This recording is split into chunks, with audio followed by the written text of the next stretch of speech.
سعید بن جبیر کے متعلق آپ کو یہ ساری بات بتانے کا مقصد یہ تھا کہ آپ جان لیں کہ اب جو باتیں میں آپ کو بتانے والا ہوں یہ کسی غیر سنجیدہ نان سیریس شخص کے تکے نہیں ہیں، بلکہ ایک بہت بڑے صحابی عالم کے بہت خاص سٹوڈنٹ کی بتائی ہوئی تعلیمات ہیں۔ سعید بن جبیر کہتے ہیں، اور ان کا یہ کہنا امام بہقی کی کتاب الاسماء والصفات اور اس کا کچھ حصہ بخاری کی حدیث نمبر 74 میں لکھا ہوا ہے، کہتے ہیں کہ ایک مرتبہ میں ابن عباس رضی اللہ تعالیٰ عنہ کے ساتھ بیٹھا ہوا تھا تو ایک آدمی آیا اور کہنے لگا کہ ابن عباس، لوگ کہتے ہیں کہ سورہ کہف میں جس موسیٰ کا ذکر ہے، یعنی جو موسیٰ خضر سے جا کر ملے تھے، وہ موسیٰ بنی اسرائیل والے نہیں بلکہ کوئی اور ہی موسیٰ تھے۔ تو ابن عباس نے کہا کہ وہ جھوٹ بولتے ہیں، وہ موسیٰ بنی اسرائیل والے ہی موسیٰ تھے، اور ہوا یوں تھا کہ ایک مرتبہ موسیٰ نے خطبہ دیا، ایک عظیم الشان خطبہ، ایک ایسا خطبہ کہ جس کے بعد بنی اسرائیل کا ہر شخص رو پڑا تھا، اور تب موسیٰ علیہ السلام کے پاس ایک آدمی آیا اور روتے ہوئے پوچھا کہ موسیٰ اتنا علم، اے موسیٰ کیا آپ سے زیادہ بھی کسی کے پاس علم موجود ہو سکتا ہے؟ تو موسیٰ نے کہا کہ نہیں،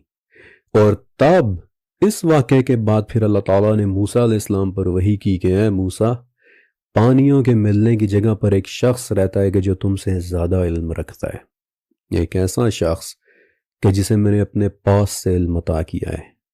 اور موسیٰ نے پوچھا کہ اے اللہ، تو پھر میں ان سے کیسے مل سکتا ہوں؟ موسیٰ علیہ السلام نے یہ سوال جواب کیسے کیے؟ آف کورس وہ کلیم اللہ تھے، واحد شخص تھے کہ جن کے ساتھ اللہ تعالیٰ نے ڈائریکٹ کلام فرمایا ہے۔ تو اللہ تعالیٰ نے حکم دیا کہ موسیٰ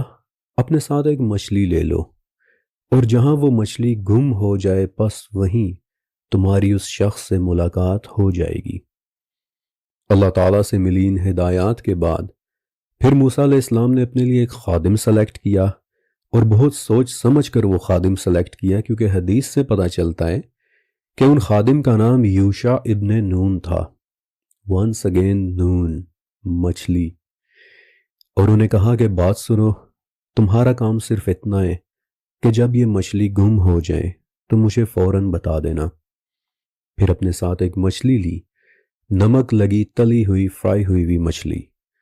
اور وہ لوگ اپنے سفر پر چل پڑے کہ جس پر نکلتے وقت موسیٰ علیہ السلام نے کہا تھا کہ اب تو میں چلتا ہی رہوں گا یہاں تک کہ میں پانیوں کے ملنے کی جگہ تک نہ پہنچ جاؤں، خواہ کہ مجھے سالہ سالی کیوں نہ چلنا پڑ جائے۔ اب یہاں سے آگے میں ایزیوم کر رہا ہوں کہ آپ نے سورہ کہف کا یہ واقعہ پڑھا ہوا ہوگا، کیونکہ اس قسط کا مقصد فی الحال یہ پورا واقعہ سنانا نہیں ہے، بلکہ موسیٰ علیہ السلام کی اس مچھلی پر نظر رکھنا ہے کہ وہ آخر کرتی کیا ہے۔ اب جس جگہ وہ مچھلی گم ہوئی تھی انیشیلی، اس وقت ان دونوں کو پتہ نہیں چلا۔ موسیٰ علیہ السلام سو رہے تھے، انہیں پتہ نہیں چلا، اور یوشع ابن نون اگرچہ یہ واقعہ ہوتے دیکھ رہے تھے، لیکن وہ اسے موسیٰ علیہ السلام کو بتانا بھول گئے۔ اب ذرا ایک منٹ کے لیے رکیں اور غور کریں کہ آہستہ آہستہ اس جگہ پر آپ کو کچھ غیر معمولی نشانیاں ہوتی دکھائی دینا شروع ہو گئی ہیں۔ موسیٰ علیہ السلام سو رہے ہیں، یہ بات امپورٹنٹ ہے، لیکن اتنی ہی امپورٹنٹ ایک بات اور بھی ہے کہ یوشع بن نون نمک لگی فرائی ہوئی مچھلی کو زندہ ہوتے دیکھ کر پانی میں جاتا دیکھتے ہیں، اور ایک اتنی بڑی بات موسیٰ علیہ السلام کو بتانا ہی بھول جاتے ہیں۔ اور پھر بات بھی وہ کہ جس کے متعلق موسیٰ علیہ السلام نے انہیں کہا تھا کہ دیکھو یوشع، تمہارا کام صرف اتنا ہے کہ مچھلی گم ہو جائے تو مجھے بتا دینا۔ یوشع بن نون اپنی واحد اسائنمنٹ بھول گئے، اور وہ بھی ایک اتنی عجیب و غریب اسائنمنٹ کہ جسے انسان بھول سکتا ہی نہیں ہے۔ اگر آپ اپنی آنکھوں سے فرائیڈ مچھلی کو زندہ ہوتے پانی میں تیرتا دیکھنے لگ جائیں تو کیا یہ ایک ایسی بات ہے کہ جسے آپ فوراً بھول جائیں گے؟ آف کورس ناٹ، بلکہ آپ فوراً سب کو اکٹھا کر کے یہ عجیب و غریب واقعہ سنائیں گے کہ ابھی میں نے ایسے ہوتے دیکھا ہے۔ اب سعید بن جبیر اس جگہ یعنی اس چٹان کے متعلق بھی ڈسکرائب کرتے ہیں کہ جہاں پر وہ پورٹل موجود تھی۔ ایک چٹان تھی کہ جسے دیکھ کر نمی سی کا احساس ہوتا تھا کہ جیسے وہ گیلی گیلی ہو، اور اس کے آس پاس کافی ٹھنڈک تھی۔ اس جگہ کا ٹمپریچر باقی جگہ کی نسبت تھوڑا مختلف تھا۔ پھر سعید اس مچھلی کے زندہ ہونے کے طریقے کو بھی ڈسکرائب کرتے ہیں، جسے سعید ابن جبیر کے علاوہ ابن کثیر، طبری اور سفیان رحمۃ اللہ علیہ تینوں نے روایت کیا ہے کہ اس چٹان کے نیچے دراصل ایک چھپا ہوا آب حیات کا چشمہ تھا کہ جس کے متعلق کسی کو علم نہیں تھا کہ وہ وہاں پر ایگزسٹ کرتا ہے۔ آب حیات یعنی ایک ایسا پانی جس کے متعلق سعید کہتے ہیں کہ کوئی مردہ چیز ایسی نہیں کہ جس پر اس پانی کے چھینٹے پڑیں اور وہ چیز زندہ نہ ہو جائے۔ اچھا، آب حیات پڑھنے سے وہ مچھلی زندہ ہوئی، اور اب یہاں سے آگے کی ڈسکرپشن بہت ہی زبردست ہے۔ جب وہ مچھلی زندہ ہو کر پانی میں گری، آب حیات میں نہیں بلکہ کسی اور پانی میں، یہ کوئی دریا تھا، سمندر تھا یا آسمان کے راستے والا پانی تھا، کوئی نہیں کہہ سکتا، کیونکہ یاد رکھیں کہ یہاں بہت سارے پانی ایک ساتھ موجود ہیں، یہ جگہ پانیوں کے ملنے کی جگہ تھی۔ اب جب مچھلی پانی میں گری تو ایک تو وہ زندہ ہو گئی، اور دوسرا الکہف کے مطابق اس نے ایک عجیب سا سرنگ جیسا راستہ بنا لیا۔ وہ راستہ کیسا تھا؟ مسلم کی حدیث کے مطابق اچانک پانی رک گیا، سب کچھ وہیں فریز ہو گیا، ٹھہر گیا، جو جہاں تھا وہیں رک گیا کہ جیسے سب پتھر ہو گیا ہو۔ اور مسلم کی حدیث کے الفاظ ہیں کہ طاقچے کی طرح کا ایک راستہ کھل گیا۔ آپ سمجھ رہے ہیں کہ اس وقت موسیٰ علیہ السلام کے لیے کسی طرح کا کوئی دروازہ کھل گیا تھا، کوئی پورٹل کھل گئی تھی۔ طاقچہ یعنی کسی جگہ اندر کی طرف داخل ہوتی ہوئی ایک opening. Okay, it gets even more interesting, ابھی اور بھی دلچسپ باتیں ہونی ہیں۔ جب موسیٰ علیہ السلام اس جگہ کی تلاش میں دوبارہ واپس پہنچتے ہیں تو چٹان کے ہر طرف دیکھتے ہیں، لیکن انہیں یہ سرنگ، یہ اوپننگ، یہ راستہ، یہ پورٹل دکھائی نہیں دے رہا ہوتا۔ سعید بن جبیر رحمۃ اللہ علیہ اور امام عوفی رحمۃ اللہ علیہ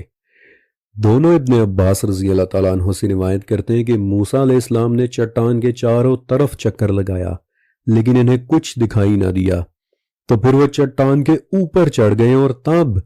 پانی کے اندر انہیں وہ سرنگ، وہ طاقچہ اور اس کے اندر جاتی ہوئی مچھلی دکھائی دینے لگ گئی۔ ایگزیکٹلی ویسا ہی راستہ کہ جیسا سورہ کہف میں بتایا گیا ہے، وَاتَّخَذَ سَبِيلَهُ فِي الْبَحْرِ عَجَبًا۔ آپ اس کے پیچھے پیچھے آگے کی طرف بڑھے، جبکہ مچھلی سرنگ کی طرح آگے کا راستہ بناتے ہوئے چلتی چلی جا رہی تھی۔ جہاں جہاں سے وہ مچھلی گزر رہی تھی وہاں وہاں سے وہ جگہ پتھر کی طرح سخت ہوتی چلی جا رہی تھی، فروزن ہوتی چلی جا رہی تھی کہ جیسے پتھر کی بنی ہوئی ہو۔ موسیٰ علیہ السلام نے اپنا عصا آگے رکھ لیا کہ جس کے ساتھ وہ راستہ مزید کھل گیا، مچھلی کے سائز سے بڑھ کر میں بھی ایک انسان کے گزرنے کے سائز کا ہو گیا۔ پانی ادھر ادھر ہو گیا اور پانی سے آگے موسیٰ علیہ السلام کو پھر پہلے کنکریاں، پھر خشکی اور پھر ایک زمین دکھائی دینے لگی، اور اس زمین میں پھر آپ نے ایک شخص کو سوئے ہوئے دیکھا کہ جو بیسیکلی حضرت خضر علیہ السلام تھے۔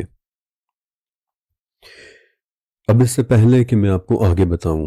Let's hold on for a second, ذرا غور کریں کہ موسیٰ علیہ السلام چٹان کے ادھر ادھر تلاش کرتے ہیں، دیکھتے ہیں، لیکن انہیں کچھ دکھائی نہیں دیتا۔ لیکن جب وہ چٹان کے اوپر چڑھ جاتے ہیں تو انہیں فوراً سے وہ پورٹل، وہ راستہ، وہ اوپننگ دکھائی دینے لگ جاتی ہے، یہاں تک کہ اس میں آگے کی طرف جاتی ہوئی مچھلی بھی۔ اور پھر اس راستے کو مزید کھولنے کے لیے آپ اپنا عصا اس پر رکھتے ہیں، اور کیا ہوتا ہے؟ اچانک سے وہ راستہ مزید کھل جاتا ہے، اور پانیوں میں راستہ کھولنے والا ایگزیکٹلی یہی کام موسیٰ علیہ السلام نے ایک مرتبہ پہلے بھی کیا تھا سورہ شعراء میں، کہ جب فرعون کی فوج آپ اور بنی اسرائیل کے پیچھے پیچھے آ رہی تھی تو اللہ تعالیٰ کی طرف سے حکم ہوا کہ موسیٰ اپنے عصا کو سمندر کے پانی پر رکھو، اور اچانک سمندر پھٹا اور اس میں ایک راستہ کھل گیا، اور راستے کے دونوں طرف کا سمندر آپ کو ایسے دکھائی دینے لگ گیا کہ جیسے دو انتہائی بڑے بڑے پہاڑ ہوں۔ اور اپنے عصا کے ساتھ ایسا ہی ایک انتہائی غیر معمولی کام موسیٰ علیہ السلام نے تیسری مرتبہ بھی کیا تھا سورہ اعراف میں، کہ جب انہوں نے ایک بڑے پتھر پر اپنے عصا کو رکھا تو اس پتھر میں سے بھی 12 مختلف طرح کے پانی نکلنے لگ گئے، 12 مختلف راستے کھل گئے۔ موسیٰ علیہ السلام کا عصا ایک انتہائی معجزاتی انسٹرومنٹ تھا۔ یہ آسمانوں اور پانیوں میں دروازے کھولنے کی صلاحیت رکھتا تھا، اور موسیٰ علیہ السلام کے بعد ان کے عصا کو تابوت سکینہ میں بند کر کے اسے چھپا دیا گیا۔ وہ تابوت سکینہ کہ جو آج کہاں ہے یہ بات کسی کو بھی نہیں پتا، لیکن اب آپ کو پتا چلا کہ وہ اس کی اتنے زور و شور سے تلاش کیوں کر رہے ہیں، کیونکہ اس تابوت کے اندر ایک انوینسیبل قسم کی طاقت کا سورس چھپا ہوا ہے، راستے اور دروازے کھول دینے والا انسٹرومنٹ۔ اور اس سرنگ میں، اس راستے، اس پورٹل میں داخل ہونے کے بعد پھر موسیٰ علیہ السلام کسی اور ہی زمین، کسی اور ہی ڈیمینشن، یا پھر شاید کسی اور ہی عالم میں داخل ہو گئے، کیونکہ اب یہاں سے آگے قرآن و حدیث دونوں میں آپ کو یوشع بن نون کا کوئی ذکر نہیں ملے گا، یعنی ان کے وہ خادم کہ جو پورے سفر میں ان کے ساتھ ساتھ تھے، لیکن اب یہاں سے آگے آپ کو ان کا کوئی ذکر نہیں ملنا، کیونکہ وہ اب پیچھے اسی ریلم میں رہ گئے ہیں کہ جو شاید ہماری دنیا تھی۔ اچھا، اب موسیٰ علیہ السلام آگے چلتے ہیں، اس زمین میں نکل آتے ہیں کہ جہاں انہیں خضر علیہ السلام سوئے ہوئے دکھائی دیتے ہیں۔ اب نوٹس کریں،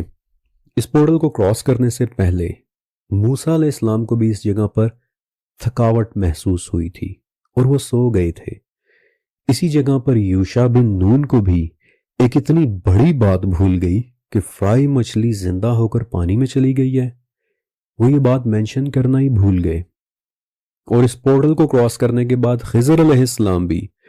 جب موسیٰ علیہ السلام کو دکھائی دیے تو وہ سوئے ہوئے ہی دکھائی دیے، اور یہاں سے آگے موسیٰ علیہ السلام نے جو واقعات ہوتے دیکھنے ہیں، آپ جانتے ہیں کہ موسیٰ علیہ السلام وہاں بھی کہیں گے کہ خضر مجھے معاف کر دے، میں بھول گیا تھا، میری بھول پر میری کوئی گرفت نہ کرے۔ آپ کو ایسا محسوس نہیں ہوتا کہ یہ جگہ جہاں یہ راستہ کھول رہا ہے، جہاں یہ پورٹل کھل رہی ہے، وہاں پہنچ کر انسان کی فزیولوجی اور سائیکالوجی بہت ہیویلی افیکٹ ہونا شروع ہو جاتی ہے؟ اور اس جگہ کے ایک مکمل ڈیفرنٹ ریلم ہونے کا ایک ثبوت یہ بھی ہے کہ اس جگہ کے بارے میں خضر موسیٰ علیہ السلام کو کہتے ہیں کہ موسیٰ، یہ جگہ آپ کے اسفیئر آف انڈرسٹینڈنگ سے باہر کی جگہ ہے، یہاں آپ صبر نہیں کر سکیں گے۔ Okay,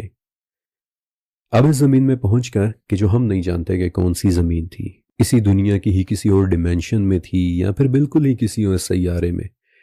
nobody can really say۔ بس ہم اتنا جانتے ہیں کہ موسیٰ علیہ السلام وہ اوپننگ، وہ پورٹل کراس کر کے اس زمین میں آئے ہیں، اور وہاں خضر انہیں کوئی خاص قسم کا کپڑا لپیٹے ہوئے سوئے ہوئے دکھائی دے رہے ہیں۔ اس کپڑے کی نیچر کیا ہے کوئی نہیں جانتا، اسے ہم نے پچھلی ایک قسط میں ڈسکس کیا بھی تھا، لیکن nobody can really say کہ یہ کون سا کپڑا ہے کہ جو ہر اس کردار پر نظر آتا ہے کہ جو پورٹلز میں سے گزر کر آتا ہو۔ خضر علیہ السلام، حضرت عیسیٰ علیہ السلام اور دجال کی جساسہ، تینوں کے جسم پر اس کپڑے کی موجودگی کا ذکر ملتا ہے۔ بہرحال جب ان دونوں کا سامنا ہوتا ہے تو موسیٰ علیہ السلام خضر علیہ السلام کو سلام کرتے ہیں،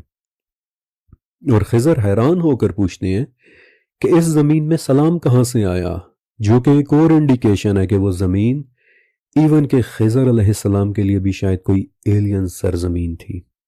اچھا، اب خضر علیہ السلام کون تھے؟ ونس اگین کہ یہ ویڈیو خضر علیہ السلام کے متعلق تو ہے نہیں، ورنہ میں آپ کو ان کے متعلق بہت تفصیل سے بتاتا، لیکن فی الوقت صرف اتنا بتا دیتا ہوں کہ امام العقیلی نے کعب رحمۃ اللہ علیہ سے ایک روایت لی ہے کہ خضر وہ ہیں کہ جو اوپر اور نیچے کے پانیوں کے درمیان رہتے ہیں۔ نبی کریم صلی اللہ علیہ وآلہ وسلم نے فرمایا کہ جہاں جہاں خضر بیٹھتے ہیں وہاں وہاں ہریالی اگاتی ہے۔ امام صدی رحمۃ اللہ علیہ کہتے ہیں کہ جہاں جہاں خضر چلتے ہیں وہاں وہاں ان کے پیروں کے قریب گھاس اگاتی ہے، اور اکثر یہ گھاس اتنی گھنی ہوتی ہے کہ خضر کے پاؤں تک اس میں دھنس جاتے ہیں، چھپ جاتے ہیں۔ امام دارقطنی رحمۃ اللہ علیہ نے اپنی کتاب کتاب الافراد، اور حافظ ابن ساکر نے اپنی کتاب، بلکہ میری فیورٹ کتاب جس کا میں اکثر حوالہ دیتا ہوں، تاریخ دمشق۔ اس میں لکھا ہے کہ خضر کے لیے وقت ایگزسٹ ہی نہیں کرتا تھا، وہ تب تک زندہ رہیں گے جب تک اللہ چاہے گا، اور آگے چل کر انہوں نے دجال کے زمانے میں ایک بار پھر سامنے آنا ہے، اور سامنے آ کر دجال کی تکذیب بھی کرنی ہے۔ آپ کو پتہ ہی ہے کہ وہ بڑی مشہور حدیث ہے کہ مومنین میں سے ایک شخص دجال کی مخالفت کرے گا، اور دجال اسے اپنے پاس بلوائے گا، اور پھر اس کے 2 ٹکڑے کرے گا، اور پھر اپنے ساتھیوں سے کہے گا کہ اگر میں اسے زندہ کر دوں تو، اور وہ واقعی اس شخص کو زندہ کر دے گا، لیکن تب وہ شخص چلا کر کہے گا کہ اب تو مجھے یقین ہو گیا ہے کہ تو وہی دجال ہے کہ جس کے متعلق محمد الرسول اللہ صلی اللہ علیہ وآلہ وسلم نے انفارم کیا تھا۔ اور اس پر دجال ایک مرتبہ پھر سے اسے قتل کرنے کی کوشش کرے گا، لیکن اس بار وہ اسے قتل نہیں کر پائے گا، یہاں تک کہ پھر اسے اٹھا کر وہ اس چیز میں پھینک دے گا کہ جسے وہ جنت کہتا ہے، لیکن جس کے اندر صرف دھواں ہی دھواں ہوگا۔ نبی کریم علیہ السلام فرماتے ہیں کہ میرا یہ امتی درجات کے اعتبار سے میرے سب سے زیادہ قریب ہوگا، اور امام دارقطنی پلس دوسرے بہت سے بڑے بڑے مسلم سکولرز یہی کہتے ہیں کہ وہ شخص حضرت خضر علیہ السلام ہوں گے کہ جو بیسیکلی وقت کی قید سے آزاد ہیں۔ لیکن دجال نے چونکہ وقت کے ساتھ چھیڑ چھاڑ کرنی ہے، آپ کو پتہ ہی ہے کہ اس کا ایک دن 1 سال، دوسرا دن 1 مہینے، اور تیسرا دن 1 ہفتے کے برابر ہوگا، اور یقیناً اس نے ان پورٹلز اور آسمان کے راستوں کے ساتھ بھی چھیڑ چھاڑ کرنی ہے کہ جس سے پھر اس کے 40 ہاتھوں کے فاصلے کے کانوں والا گدھا نکل کر باہر آ جائے گا۔ تو انہی راستوں سے پھر خضر علیہ السلام شاید ایک بار پھر سے ہماری دنیا میں آ جائیں گے کہ جو خود بھی وقت کی قید سے آزاد ہیں۔ اب چونکہ بات پورٹلز کے پار رہنے والوں کی ہو رہی ہے، تو پھر ایک سوال یہ بھی پیدا ہوتا ہے کہ آخر کیوں خضر علیہ السلام وقت کی قید سے آزاد ہیں؟ اس سوال کا جواب تاریخ دمشق کی 16th والیوم کے پیج نمبر 400 پر لکھا ہوا ہے کہ جب حضرت آدم علیہ السلام کی موت کا وقت قریب آیا تو انہوں نے اپنے بیٹوں کو جمع کیا اور انہیں کہا کہ دیکھو، عنقریب زمین پر ایک عظیم عذاب آنے والا ہے۔ جب وہ عذاب آئے تو اس وقت تم لوگ میرے جسم کو غار میں رکھ دینا، اور جب وہ عذاب ختم ہو جائے تو اس کے بعد میرے جسم کو نکال کر پھر شام کی طرف بھیج دینا کہ جہاں پھر مجھے دفن کر دیا جائے گا۔ آدم علیہ السلام کی اس وصیت کے بعد ایک طویل مدت گزر گئی، یہاں تک کہ حضرت نوح علیہ السلام کا سیلاب آ گیا،